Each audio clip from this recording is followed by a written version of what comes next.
Jadi untuk menuju tahun 2023, dunia kerja ini sudah berubah.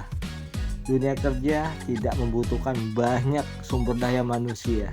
Dunia kerja saat ini membutuhkan lebih banyak tenaga kerja robot fisik.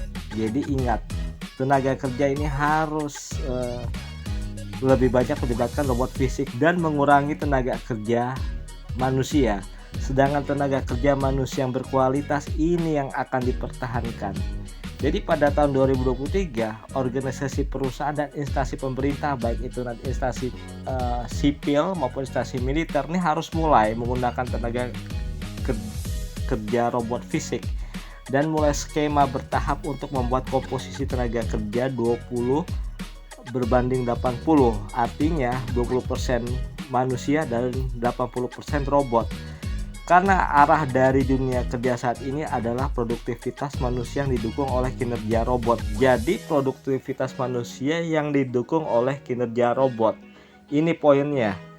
Tenaga kerja manusia harus mulai dikurangi bertahap sambil terus meningkatkan skill kemampuan pegawai yang berkualitas dan mampu bekerjasama dengan robot fisik di dalam teamwork.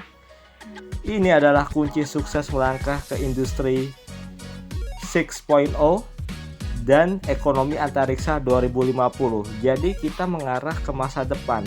Jika organisasi perusahaan dan juga instansi pemerintah masih terus tetap merekrut tenaga kerja manusia dalam jumlah besar, maka hasilnya adalah kerugian besar, tidak efisien, anggaran biaya yang dikeluarkan banyak.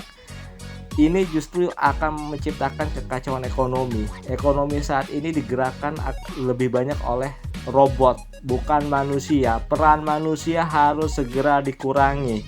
Sekali lagi, peran manusia harus dikurangi. Harus lebih banyak robot. Ini sudah berbeda dibandingkan era sebelumnya. Jadi nanti hanya manusia yang mempunyai skill tinggi yang harus diterima. Tidak punya skill tinggi, mohon maaf, tidak bisa bekerja di sebuah perusahaan ataupun instansi pemerintah. Karena jika kita banyak merekrut pegawai yang hanya kualitas rata-rata dan tidak mempunyai skill yang tinggi, itu sama saja pemborosan dan itu akan mengakibatkan output yang dihasilkan sangat rendah. Tentu kita tidak ingin hal ini seperti ini kan. Dan tren dunia ke depan pun lebih banyak tenaga kerja robot. Sekali lagi, mulai kurangi tenaga kerja manusia, mulai beralih ke tenaga kerja robot. Buat komposisi itu baik di instansi pemerintah maupun organisasi perusahaan. Terima kasih.